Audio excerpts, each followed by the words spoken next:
Bismillahirrahmanirrahim. Assalamualaikum warahmatullahi wabarakatuh. Anak-anak soleh dan solehah kelas 4 SD plus Darul Fudola. Kembali lagi di saya Pak Ari akan mengajarkan fikih dalam kitab Durusul Fikih. Silahkan dilihat, dibuka kitabnya, kemudian disiapkan alat tulisnya. Masuk ke bab pertama. Bismillahirrahmanirrahim. Al-ahkamu syar'iyyah khamsatun. Dalam kitab fikih ini yang kita bahas adalah hukum syariat. Ya. Hukum syariat itu adalah hukum yang sudah ditetapkan oleh Allah Subhanahu wa taala dalam Al-Qur'an maupun hadis. Ya, itu sudah mutlak Allah tetapkan. Jadi di sini di kitab Durusul Fikih hukum syariat itu ada 5. Ya, khamsatun ada 5. Yang pertama, hukum Allah itu ada wajib. Kalau di kitab namanya fardu. Yang kedua haram. Yang ketiga sunnah. Yang keempat makruh. Dan yang kelima mubah.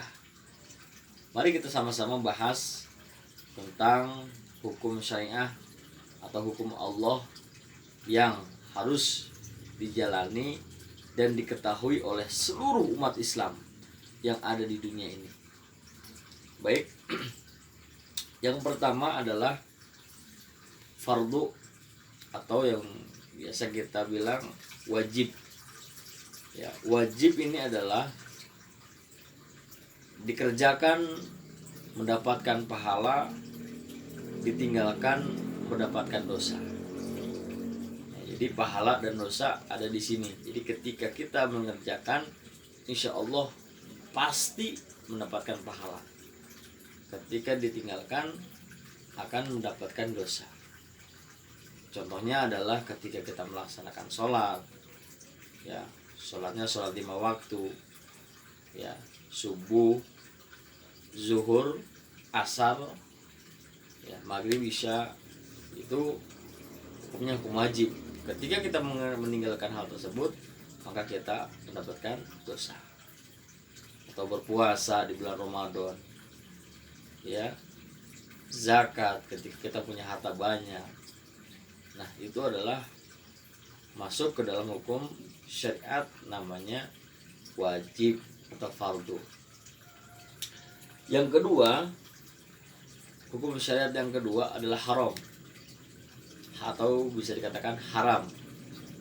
Ya, haram ini adalah ketika kita kerjakan kita mendapatkan dosa. Ketika kita meninggalkan kita mendapatkan pahala dari Allah Subhanahu wa taala. Jadi ini kebalikan daripada fardu. Ya, apa contohnya? Contohnya adalah perkara atau sifat manusia yang dapat merugikan diri sendiri ataupun merugikan diri orang lain.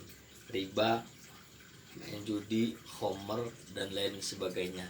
Itu kena hukum syariat haram. Jadi anak-anak soleh dan solehah harus mengetahui ya apa itu haram dan hal-hal yang dapat menyebabkan dosa itu dinamakan haram. Baik, yang ketiga adalah sunnah. Sunnah itu definisinya adalah ketika kita kerjakan kita mendapatkan pahala, dan ketika kita meninggalkan kita tidak apa-apa. Tentu saja dalam kehidupan yang kita jalani di dunia ini kita ingin banyak pahala, kita ingin pahala-pahala yang kita kumpulkan di dunia ini menjadi bekal di akhirat nanti. Ya, contohnya adalah melaksanakan sholat tahiyatul masjid, kemudian mengerjakan sholat sunnah seperti duha, tahajud, sholat tasbih dan lain-lain sebagainya. Itu masuk ke dalam hukum syariat, sunnah. Baik, yang keempat, hukum syariat yang keempat adalah makruh. Ya, makruh ini definisinya tidak ada dosa ketika kita meninggalkan perkara yang makruh. Ya, kemudian dan tidak ada siksa ketika kita melaksanakan hal tersebut.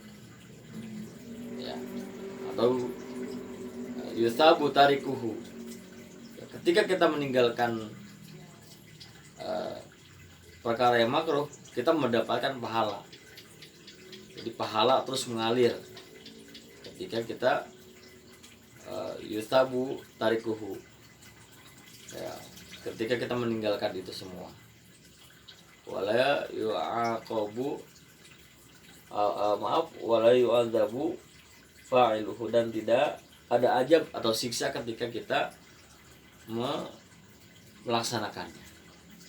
Contoh, ketika berwudu mendahulukan tangan kanan, mendahulukan tangan kiri, ya, mendahulukan kaki kiri, yaitu makruh jatuhnya. Atau ketika kita berpuasa, ya, kita gosok gigi di pagi hari atau di siang hari, mandi di siang hari, itu karena hukum syariah atau hukum syariat makruh. Nah, jadi teman-teman semuanya, anak-anak soleh dan solehah, harus bisa membedakan antara sunnah dan makruh, atau haram dan wajib atau fardu. Baik, hukum Islam yang kelima adalah mubah. Mubah ini ketika kita melaksanakan tidak apa-apa atau tidak ada dosa, ditinggalkan pun tidak apa-apa, bahkan tidak ada dosa. Banyak perkara mubah, ya, pakai kemudian perkara mubah itu makan, minum, ya, itu perkara yang mubah, boleh, ya, silahkan dilaksanakan. Baik, anak-anak soleh dan solehah, demikian materi tentang hukum syariah atau hukum syariat, hukum peraturan Allah. Mudah-mudahan kita semuanya bisa mengamalkan dalam kehidupan sehari-hari. Ya, terus tingkatkan keilmuan kita, semangat dalam menjalankan pelajarannya, khususnya pelajaran fikihnya. Ya, amalkan hukum-hukum Allah sehingga nanti kita semua bisa masuk surga bersama-sama. Terima kasih. Saya akhiri dengan Assalamualaikum warahmatullahi wabarakatuh.